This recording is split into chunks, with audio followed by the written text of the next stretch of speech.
Hi, good evening. It's so great to be with you tonight. Thank you for tuning in. This is, of course, a new experience for all of us, and I know many of you are doing your worship services in this way or your work, and so it's a wonderful opportunity for us to connect with you.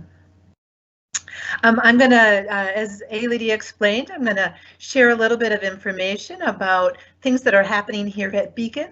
And then I'm so pleased to have Mary Wheeler join, and she'll really share with you how it's going for our residents and shelter guests during these challenging times. I want to say thank you for your support. It's just been so wonderful to have you stay connected to Beacon. We've really felt your caring and compassion. So many of you have joined us in moving forward our advocacy, showing up for legislative and district meetings. You have been here not only virtually, some of you have shown up as volunteers to help serve meals in a limited capacity as we're doing during our hosting. So during a host week, volunteers are bringing meals to the hotel where the families are staying. And then I want to thank you so much for your financial support. So many of you have contributed to help us cover our COVID expenses and support the work that's important to you throughout the year. As people are getting their stimulus checks, some of you have shared with us that you don't need that to pay rent or to pay your mortgage, and you have decided to send that to Beacon so that you can help another family keep a roof over their heads. So thank you so much. It is truly making a difference. As we are, like many of you, we have really are in that process of adjusting to the idea that this is not a short-term crisis, but in fact something that's long-term and going to be with us for 12 to 18 to 24 months. And so we're moving out of that crisis mentality to really thinking about the long-term and how we continue to deliver our mission and our services in the community. And to continue to grow the work that needs to be done during this crisis and to not step back from that, but how to keep ourselves safe as staff, to keep our shelter guests and residents safe, and of course you as our donors and volunteers. So thanks to your support, we are truly financially stabilized.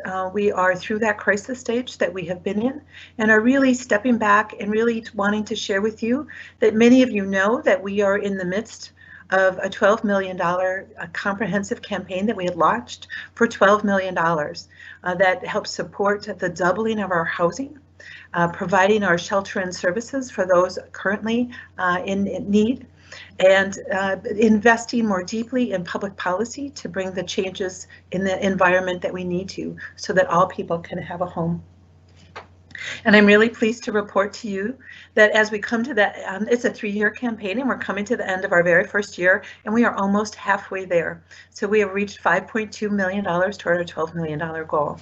And just want to say thank you to so many of you who've already participated in this. And if you haven't heard about this campaign, it'll be something that we're getting out and letting everyone know how they can help participate. And if you've made a gift this past year, you are in fact part of that campaign and may not even know that by name. And so as we shared, it takes about $75,000 a week to provide that shelter, housing, and policy work that we have in the community that is making such a difference. I want to share with you some of our recent successes. It's been extraordinary to do this all virtually, but I want to share with you that Prairie Point, which is one of our 3 family supportive housing developments that we're working on, went before the Shakopee Planning Commission last Thursday night, and we there was a unanimous vote of support from the Planning Commission. Prairie Point would be the first supportive housing ever developed in Scott County. And so it's a really extraordinary undertaking. And I know some of you were there and some of you sent in comments of support, as we know that congregational engagement makes such a huge difference. I also want to just quickly mention that we have 4 additional housing developments that we're working to get under construction this year, and those are moving forward as well. We have Lydia Apartments, which is a renovation and expansion, our American House renovation in St. Paul, Cranberry Ridge, and BMO Seda, and we expect to have them all start construction later this year. And another big piece of news that I want to share with you is that we've started another new development, which is we have Kimball Court, which is 75 SRO units for single adults in St. Paul that are serving people coming straight out of homelessness with mental illness and chemical dependency. And the commercial building right next door came up for sale. So we are in the process of acquiring that so that we can expand and have better program space and add more units, because the need is so great to be able to get people off the streets and into long-term stable housing. And I just have to share, I am so proud to be part of an organization that doesn't even pause. This came to our board and it was an opportunity, and despite the fact that we have all of this happening around us, we are staying focused on what it is that we do and really believing that when, just like when we went through this in 2008 and 2009, if we create and share that vision, that the community, both in public and private ways, will step forward to meet that need that we see in the community. Our organizers have been working with our congregations, including many of you, to advocate at the state legislature around specific COVID-19 responses. Beacon has gotten some funding to help support our families in shelter through that legislation, as well as the Single Adults in American House in Kimball Court to help us with additional expenses during this time. So I want you to know that the legislation was statewide, of course, but we were then able to apply and receive some of those dollars. So I want you to know that they are reaching people in need and being delivered all across the state. But I do want to say that one of our challenges right now is we are advocating right now for $100 million with lots of other housing advocates across the state for emergency rent assistance. It's not a challenge that most of our residents will face because of the subsidies that we have in our housing, because we're focused on deeply affordable housing, but so many people already pay 50 or 60% of their income for rent. And now if they're facing unemployment, the real fear about whether they'll be able to pay rent. And so we want to have that emergency rent assistance available so we don't see what happened in 2009 with the foreclosure crisis, undoing family stability. So it has been heard and it's been passed. The governor has endorsed the $100 million. It was passed in the House this past this past week. And the Senate is looking at perhaps $30 million. It's not enough, but it is showing bipartisan support that there is a need for emergency rent assistance. So we think that's really positive. So I do want to let you know your advocacy would be welcomed. And if you want to put in the chat feature, if you would like to be connected to that campaign, if you're not already part of our action alerts for the state legislature. The other really big thing for us, as always, is getting bonding dollars passed so that Minnesota Housing can distribute them to the housing across the state of Minnesota that needs that capital investment. And those include the family supportive housing developments that I mentioned earlier. And that's not clear whether there'll be a bonding bill, whether the House and Senate can agree with the governor. And so once again, we will have advocacy happening. There'll also be a special session this summer, so our legislative work will go on longer than usual. So once again, please let us know if you'd like to be a part of that. So I want to thank you for taking the time to connect with us remotely. You know, we've all been touched by COVID in some ways. But I had this special reading that was shared with me that really touched me, that talked about the fact that we're not all in the same boat. We are in the same storm, but we are in different boats, and that some of us have sturdier boats and some of us have very, very leaky boats. And so part of what we really want to thank you for being a part of the conversation that helps you understand if you have that what you're experiencing may be different than what other people in the community are experiencing. And we really want to welcome you to be a part of helping to create that safe harbor that helps people be able to have a place to harbor their boat during this stormy time. And with that, I'm really happy to turn this over to Mary Wheeler to be able to share in more detail how it is happening for residents and shelter guests during this, and how your gifts are making a difference in people's lives and in this difficult time. Mary's really been an extraordinary leader. She's been with us about a year now and just has such wonderful, calm leadership that has really brought our service partnerships and our property management and our shelter staff together and helping them guide them through this time. So Mary, take it away.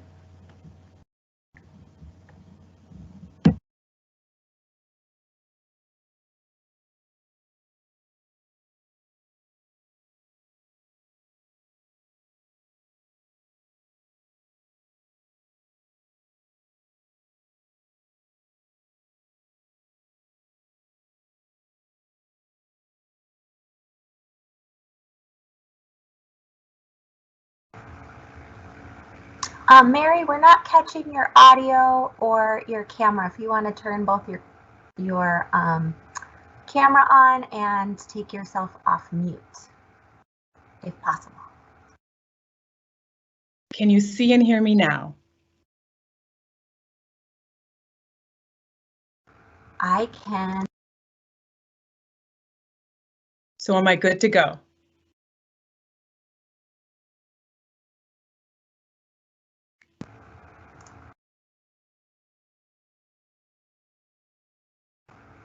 Can you hear me? And can you see me? I can hear you, Mary. You can go ahead. Thank you. My apology. Good evening and thank you. It's just such a pleasure to be here. I have the highest honor of being able to work directly with our service providers, our service staff, and touch the lives from day to day of residents and shelter guests directly. And Leah's so right. For a lot of this COVID is going to pass us by with some impact, but there are residents and segments of our community where the impact is immediate today, both on the health and the economy of an individual, and it's going to be long lasting. So some of our boats are leakier than others, and I'm just share with you a little bit today about some of our residents. What we're seeing right now across our properties and at our shelters are job losses. And job searches are taking much longer. And for those families in our shelter that are looking to move from homelessness to permanent or supportive housing, the wait time is very much longer. And for those that are moving from supportive housing. Elodie, sorry, I'm going to interrupt you just once more. We want to, we're getting some feedback that we're not seeing your face. So would you try once more to turn on your camera as well? We are hearing you. Can you see me? Yes! That's great. I want all of you to know that there are a lot of things I'm good at in life. Technology is not one of them.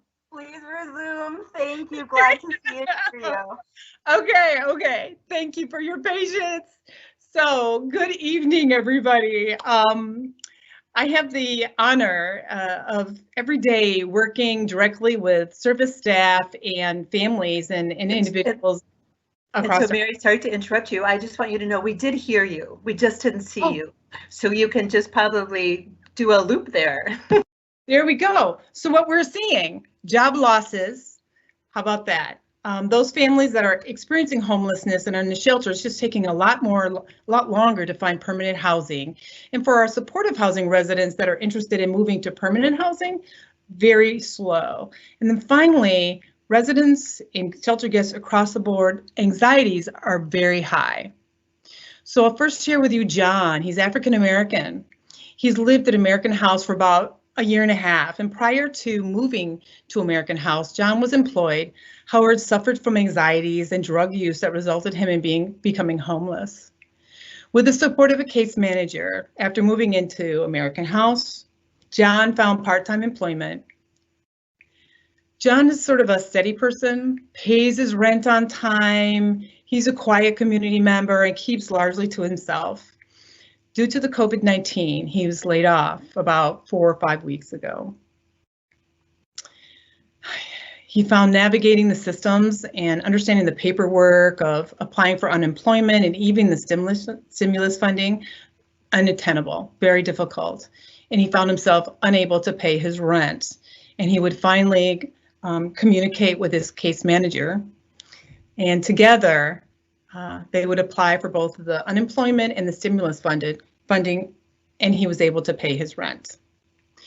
So 44% of Black, 61% of Hispanic Americans, due to COVID-19, either lose their job or experience pay cuts as compared to 38% of the white population.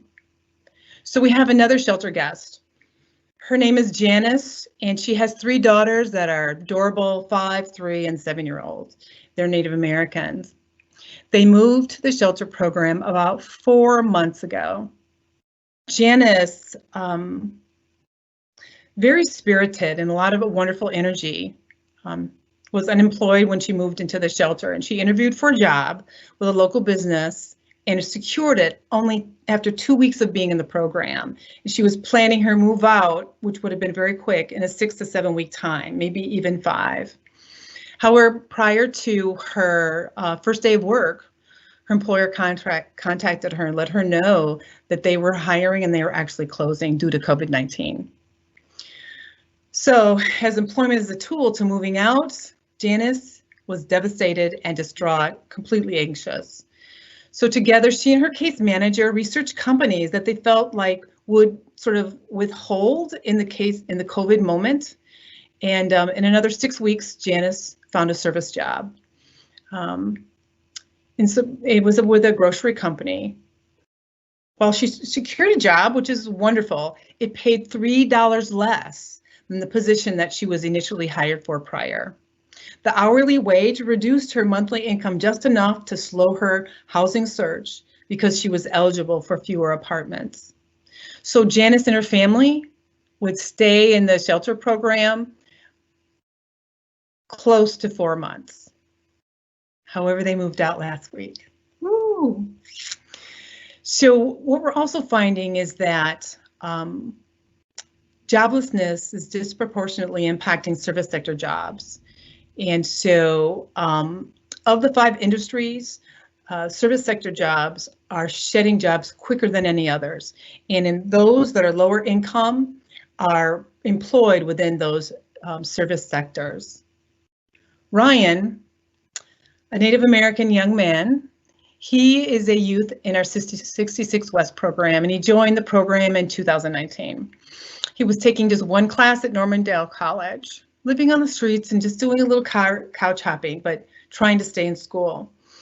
He joined 66 West with the goals of obtaining his driver's license, getting his college degree, and strengthening his money management and saving skills.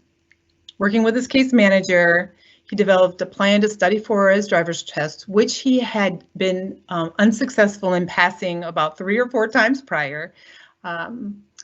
He, within a few months, just felt with more confidence. He decided that not only was he wanting to attend school, he wanted to earn a degree in engineering and study full-time at the University of Minnesota.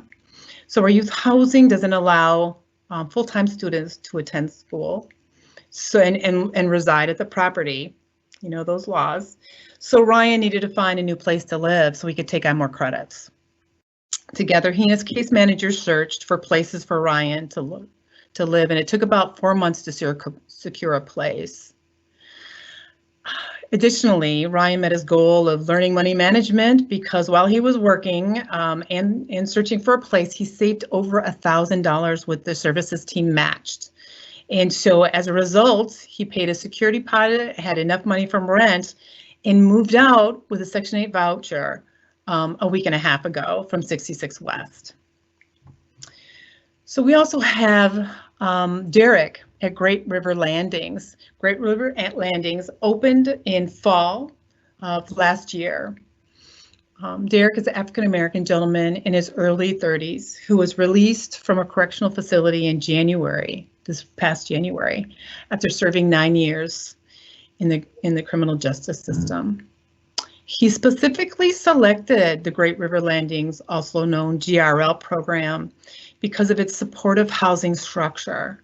He knew stepping out of incarceration, he needed a rental history, he needed employment history, and they both had to be positive because his goal was to transition his life back to being with his family.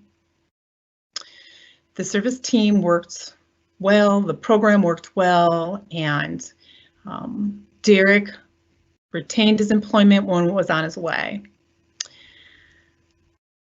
About 3 weeks ago, Derek's job ended. He still is in his 1-bedroom apartment and is working with his case manager to secure employment. But I can't emphasize enough for someone in his situation, the levels of stress and hopelessness that become part of your daily life when you are getting up in incarceration and finally feel like you have for the first time, just getting your feet up under you. So one of the things something that all of these stories have in common are stress and anxieties. The things that we're learning about COVID is that we're more vulnerable when our immune system is suppressed. There's so much worse research out there right now that connects stress and anxieties to suppressed immune system. In the state of Minnesota, it's comprised of 7% African Americans. Yet African Americans make up 13% of the confirmed infected cases and 3% of those killed. Asians, 4%, and less than 1% have perished, respectively. People of Hispanic ethnicity comprise 6% of the people known to have contracted COVID and 3% of those that have been killed. So in response to this, our services teams quickly came together, and I'm going to just share with you briefly the strategies that passionate, thoughtful people put together to protect our residents and our shelter guests during this difficult time from infection. So we worked across our 11 supportive housing properties and listened to the Minnesota Department of Health, CDC recommendations, and created protocols to keep our facilities bacteria free, heightened our cleaning. We invested in ways that are unprecedented, where we walk the property hourly and clean touch spots. And we also included our residents in these solutions so that they could feel empowered and be able to control their own environment. So much so, we're in the process right now of giving all of our residents their own wipes, hand sanitizers, and right now they all do have their own masks. But then finally, what's so important is to reduce these anxieties. We know this is long lasting for us, but for those residents that we're working with, reducing their anxieties so that they can move through this, get back to employment is really our primary concern. So I want to thank you for listening. This does conclude my sharing about our residents and what we're doing at our shelter and our properties to support our support residents' long-term goals and to reduce the impact of the pandemics. Thank you, and back to you, Lodi. Thank you, Mary. I hope, I know that there are some technical difficulties, but I hope folks heard some of those updates. And if you haven't had a chance yet, we had a few questions come in through the chat feature. And if you haven't already, please do include those there. They have to go through a moderator first, so if you don't see them immediately, we're publishing all questions, but there might be some lag. And include your name as well, so that if we don't get to it today, that we can contact you individually in the next few days. So I wanted to lift up a couple of questions that we got as people registered too. So one of them was about, there was a question that came in, well, a few questions, one from Elizabeth Hefner from Westminster and Reverend Dean Seal from Shepherd of the Hill Presbyterian Church in Chaska. Both had questions about how families are doing sheltering in the hotels and if they're getting what they need right now. Yeah, Mary, would you speak to that? You're muffled. Can you repeat the question, the last sentence, please? It was about how families are doing sheltering in hotels, and for our Families Moving Forward program, but then also if you want to talk about what that might look like longer term too. Sure. So right now we have 3 families that are enjoying hotel stays. We've been blessed to have congregations provide meals and staff in the evenings, and to meet staff there to serve in some cases or to drop off. And so what happens is during the week, the families stay at during the entire week, families stay at the hotels. But then during the week, weekdays, they travel to the program centers and work directly with the case managers, go to work from there, like we normally under sort of like normal circumstances and experiences. The hotel stays do allow for more private private rooms, if you will. And when they're in the program center, we just practice social distancing and have put protocols in place for residents as well as our staff. In longer term, well, it's hard to know longer term what's going to happen with any of this, but what I can share now is that we're just learning about how to make this work. Whether we move, whether it's going to the congregation setting or staying in the hotel setting, it's the nuances and the subtleties that that our staff and families build together, understanding that we build together, that we continue to evolve our practices and protocols. And then when we are ready to move to the hosting congregations, we'll be able to use those same protocols in the congregation setting. We had another question about hosting, just to stay there for a moment. Peggy Johnson was asking, is Beacon able to host as many families now as we have been hosting in the past? Hi, Peggy. Well, we made a decision to host safely. And so part of that meant that during this time, we needed to learn before we just added families to our hosting congregations. So I'm trying to figure out how to best answer that question. We are hosting fewer, yes, Peggy. Is that the plan long term? We're unsure because we're still going to make sure we learn, and maybe Lee wants to chime in on that. Can you switch it over to me? Hi, yeah, thanks, Mary.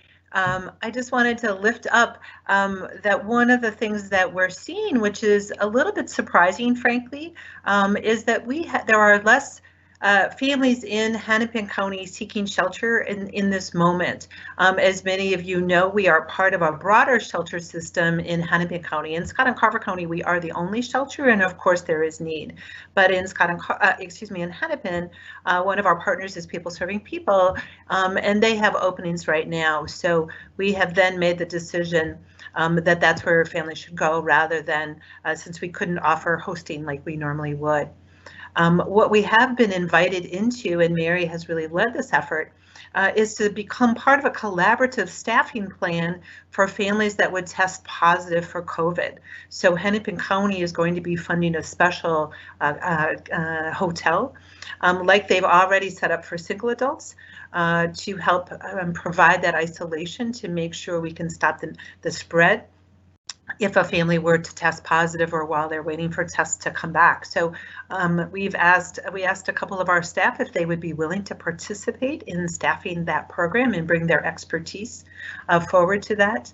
And they were more than willing. It was very extraordinarily touching to me that they said they saw this as so important to the community. The good news is there are no families yet that have tested positive that are in that shelter, but we are available, and it is ready to go. If a call came tonight, it would open tonight. So it's been a great community response that we're partnering with each other to focus our resources where they're most needed. Thanks for that.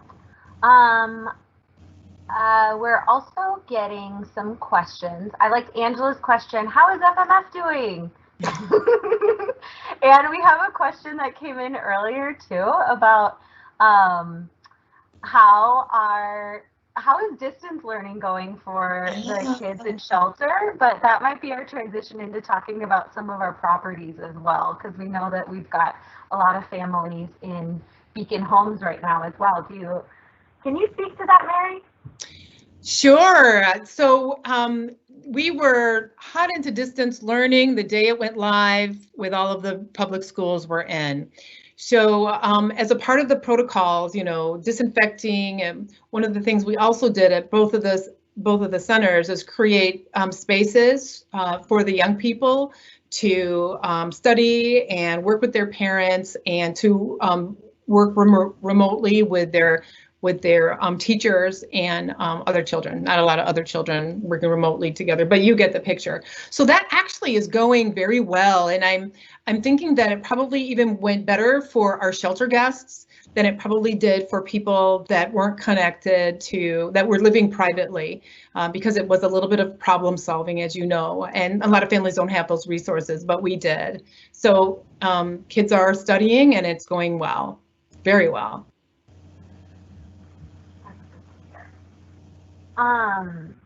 We've got some other questions about Jackie Prince was asking, are we again helping to find shelter for homeless in the tent encampment as we did last year? Can we, Lee, do you want to answer this one? Sure. So yeah, thank you for that question. Avivo Mental Health Agency is one of our partner organizations at both American House in Kimball and Lydia Apartments. And so they continue to do that outreach and to move people in. One of the things that we are really proud of is that we have successfully continued to move new people into our housing during this time. So that work does go on, and we're grateful for it. In Bimo Seda, which I mentioned earlier, is our housing that's specifically designed to focus on Native American residents, and that's one of the developments we're working on getting under construction this year, and it would add 50 more homes. And as you can tell from the encampment, just how great that need is in our community. Thanks. We are also hearing from Mary Cotton, who is asking, she's coming from UUCM in Wayzata, is asking, how many face masks are you still looking for? And is there need for food or prepared meals? I'm hearing somebody who is really, really willing to help. And I'm just gonna take a step back from that also and ask if there are any in-kind needs right now in addition to financial needs. So I think I'm going to actually shift this over to Mary. She's our mask lady, and answer that question of how are we doing on masks? You know, I always wanted to be a mask lady, right? So we right now we are about 75 short of having one mask for all residents across our entire property portfolio.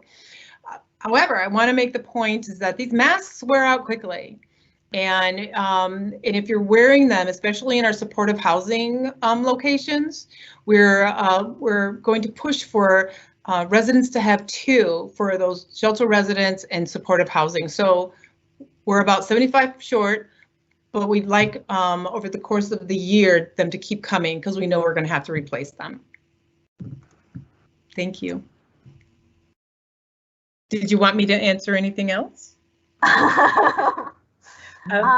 If there's any other in-kind drives that are, I know that there has been in the past some in-kind drives Yes. happening in our congregations. Yes. That are Yes. already happening. And then too, if Lee would want to speak to some of the financial gaps that COVID has created in the work that we're doing. Right. So when I shared a little bit about the safety mechanisms that we were putting in place to protect residents, it was masks. So we're doing that, but the other pieces that are in-kind drive that we could really help are hand sanitizers, wipes, and soap. Those are, I mean, we always can use in kind, but those are core, and we're going to be needing those again throughout the year. So we're even looking for people to purchase the smaller pumps because we want to give one to each resident so they can keep them in their home. And again, it's about giving that resident, the individual residents, the ability to protect and manage their own environment and not wait for services staff or other people to help manage that for them. It helps reduce anxieties.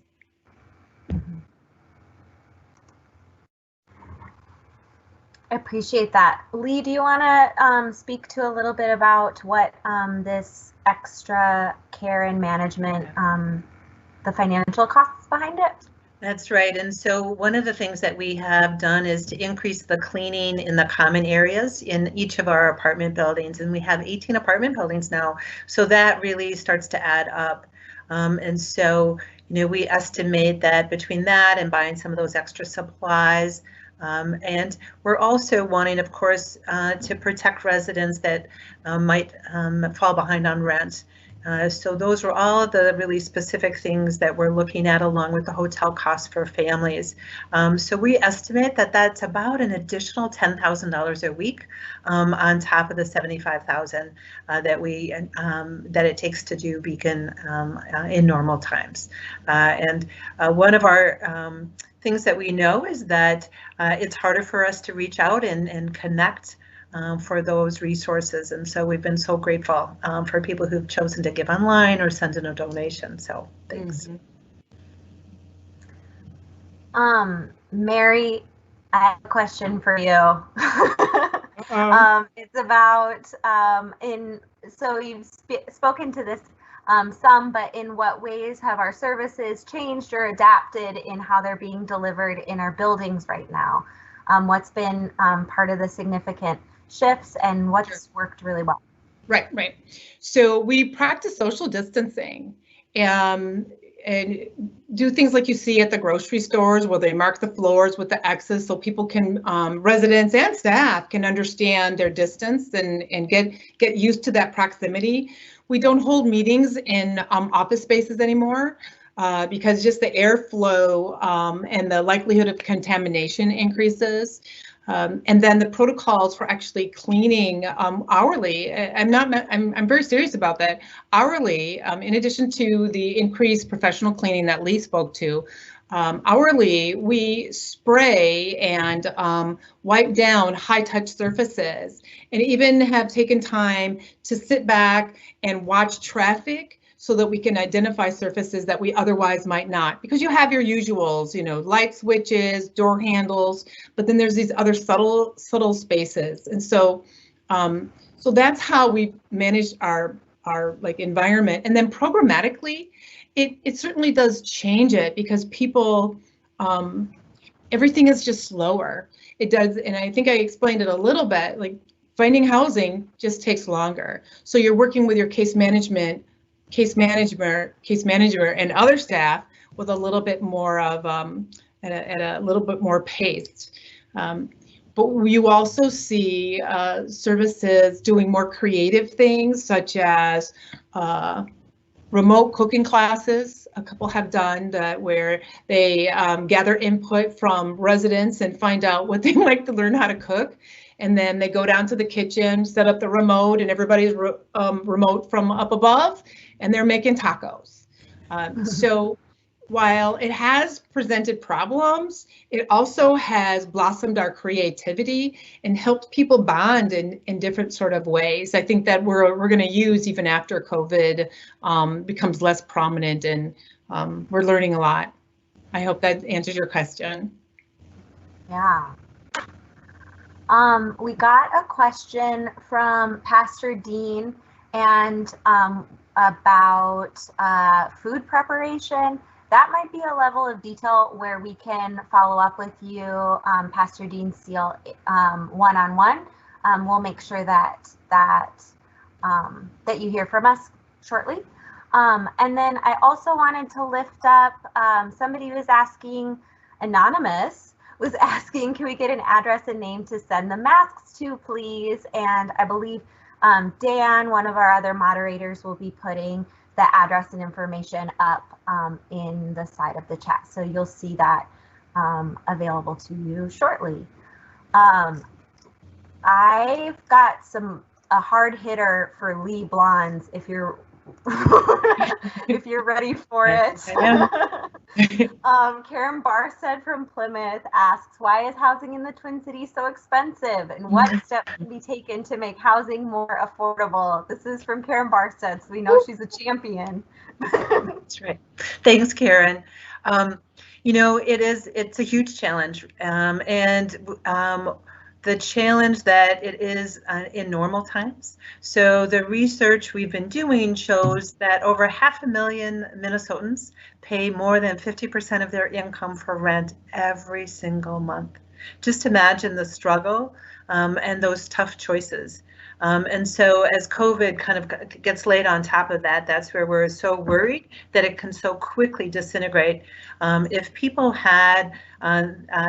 were paying 30% of their income for rent, we would not be afraid of people losing their homes at this point. And so one of the things I want to lift up is the really new public policy campaign that we've just begun, and it's called Bring It Home Minnesota. And it is asking the state of Minnesota to make a fundamental investment in housing so that everyone could have that stable home. If it were law today, we wouldn't have to worry about emergency rent assistance, because what happens for someone, Mary used the reference Section 8, and some of you may or may not know that, that's a federal rent subsidy. So when that young man moved out, he took with him a federal rent subsidy that allows him to pay 30% of his income.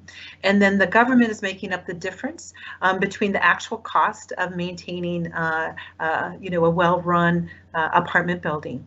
And that provides positive housing for the young man. It's good for the community because it's a well-maintained and well-managed apartment. And we believe that we all benefit when we all have a home. And so we are asking the state of Minnesota right now, you will all be shocked to learn that we, okay, I always have to say, okay, it's a democracy, so I guess I have to say we, right? We invest less than 0.5% of the state budget goes into housing. And so we are saying that with 3 to 4% investment of the state budget, we in fact would end homelessness in Minnesota and end housing instability. Everyone who income qualifies for a rent subsidy would be able to get one. And they would, I just think the magnification in terms of healthcare and education and the criminal justice system, all those sections that kind of intersect to cause the homelessness, to cause the encampment would disappear. And so we really are fundamentally working for that. It's a large ask. I say 0.5% to 3 to 4%, but it's $1 billion a year or more that we're asking the state to invest. The bill was introduced this year. We were about to have a hearing before COVID. So, but what we know is that this is the right policy, and we really believe that through the organizing and your engagement in this in the coming year or two, that we can make this a commitment. I think that if there's any silver lining in COVID, it has been the understanding about how fundamental home is to our safety and security. And we have seen new investments in emergency response from Hennepin County, has never funded single adult shelter before, and they are stepping up to fund hotels, hundreds of hotel rooms for single adults to keep them safe and keep them from dying. And so there's just been this shift in a mindset. Ramsey County has done the same, and those investments have not been there before. We have a governor and a commissioner of housing that has centered homelessness in those calls. One of the things that we're grateful for is our shelter staff are actually on the second tier of essential workers and have a priority for testing in COVID and a priority for childcare. So that's how much they centered the need to make sure that shelters could operate during COVID. So we're hoping that this shift that we're feeling will be long lasting, and we believe that we together can be part of helping to make it long lasting. Can we take this moment? Mary spoke about the disparities, the racial disparities in COVID, and of course they come from the disparities in housing. In terms of being overcrowded and in employment and all healthcare systems, all of those disparities come together. And if we can address that one in housing, we believe it will start to help some of the ripple effect in the other areas. And so one of the imageries that someone has shared with me was this idea that, in a tsunami, when before the big wave hits, the water pulls back and you see the seabed that you don't normally see. And so we just really want to lift up and say, what do you see that perhaps was hidden? And if we are seeing some of those disparities and seeing the positive of the importance of home, how do we hold on to that when that water comes back and fills that shoreline again? And can we hold on to it, that once we've seen it, we can't unsee it? And we hope that we can step in to making homes more affordable for everyone. Thanks for that, Lee. Wanting to lift up Mary Lund's comment. Well, it's not a question, but I do want to lift it up. Mary Lund's comment, always impressed with Beacon's can-do attitude and collaboration. The case managers must be miracle workers. And then with that, I also wanted to ask Michelle McGoy's question about how are Beacon building playgrounds being handled during the pandemic? Mary, do you want to speak to some of that specifics?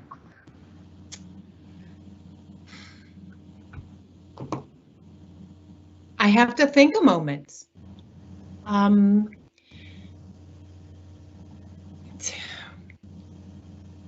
Any use of space that's common, we always have to disinfect and protect. So across the board, that's happening.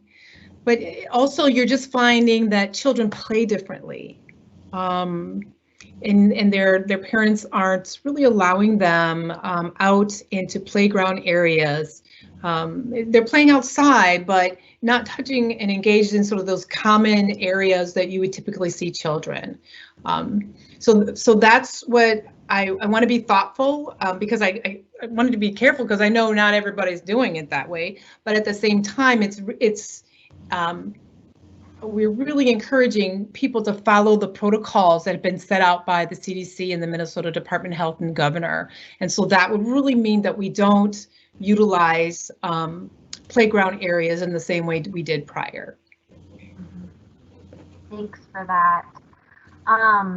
About one more question and then we'll have Lee close us out. But wanting to know too, are there any confirmed cases in Beacon buildings or in the Beacon orbit? Okay. So that's a Lee. Go ahead. Okay. So we do have 2 confirmed cases. One is a resident in one of our buildings. So he is isolated in his home and grateful to have a home to be in while he's ill. And so the case managers are making sure food is delivered to his door and to have that distancing that we needed. He was asymptomatic and was actually planning on surgery and was tested for elective surgery when they discovered that he had tested positive. And once again, Mary talked about the protocols. So staff that had contact with him then prior to that have been under quarantine to make sure that they don't have it. So we are working very closely with our service partners and our property management companies to follow all of those. And then just how much that one case can have that impact, and then how much everyone needs to work as a team. So if one staff person is quarantined, it means then the rest of the team needs to come together and bring resources to the table. We just this week have had a staff person of our own test positive as well. And so we're in that same process of just finding out who all they were in contact with.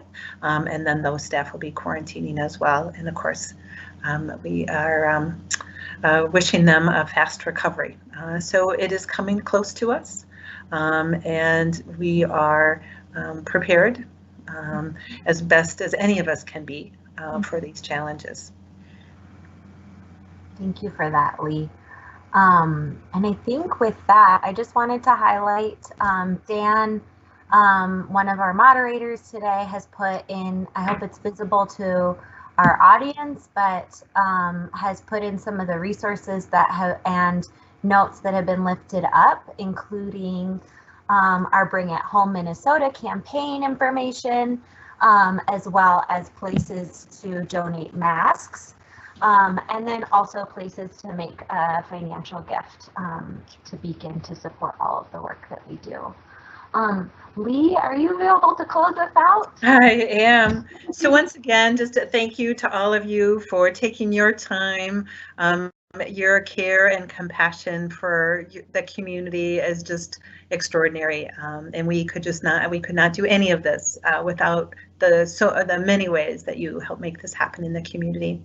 I thought I would lift up this reading that I mentioned earlier about being in a storm and the different boats, and I'm just going to read a couple of the excerpts, but it really spoke to me to notice the differences. I've shared this. This is unrelated to Beacon, but it's one of those ahas that I had personally.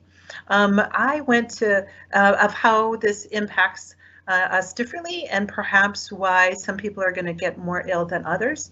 I went to pick up Easter ham at, I'll name the store, Honey Baked Ham in Roseville. Very well social distanced. The customer-facing staff had masks on so that I, as a customer, would feel comfortable coming in and getting my ham. And I looked over and all the staff in the kitchen didn't have masks, but they weren't 6 feet apart. They were all crowded together. I also noticed that all the customer-facing staff were white. So, and all the kitchen staff appeared to be black. So that meant this company had literally handed out masks to the white staff and not to the black staff. And those are some of the small decisions that impact who is going to be impacted by this illness, and the things that we need to speak out about. I did reach out to that manager to share my concern about that policy. So we work hard to try to deliver our services in a way that's culturally competent, and really know that so many people are being impacted by unemployment and stress and health, and that residents may have a harder time, Black residents will have a harder time probably getting a test than white residents or white staff. Just in terms of how they're treated and believed by the healthcare system. And so just really want to lift that up in closing, and just really want to thank you for joining with us to speak out against those inequities in the ways that we have in many ways, and to continue to grow our own awareness and our own willingness to speak out. So this is from the reading that I had shared with you, and I'm going to just start here. I heard that we are all in the same boat, but it's not like that. We are in the same storm, but not in the same boat. Your ship could be shipwrecked and mine might not be, or vice versa. Some want to go back to work because they don't qualify for unemployment and are running out of money. Others want to kill those who break the quarantine. Some are home spending 2 to 3 hours a day helping their children with online schooling, while others are spending 2 to 3 hours a day to educate their children on top of a 10 to 12-hour workday. Some have experienced the near death of the virus. Some have already lost someone from it, and some are not sure if their loved ones are going to make it. Others don't believe this is a big deal. So friends, we are not in the same boat. We are going through a time when our perceptions and needs are completely different. Each of us will emerge in our own way from this storm. It's very important to see beyond what is seen at first glance, not just looking, actually seeing. We are on different ships during this storm, experiencing a very different journey. Thank you.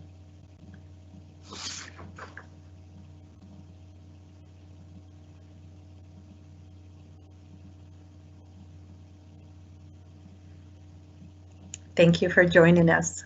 We look forward to being in touch. Take care.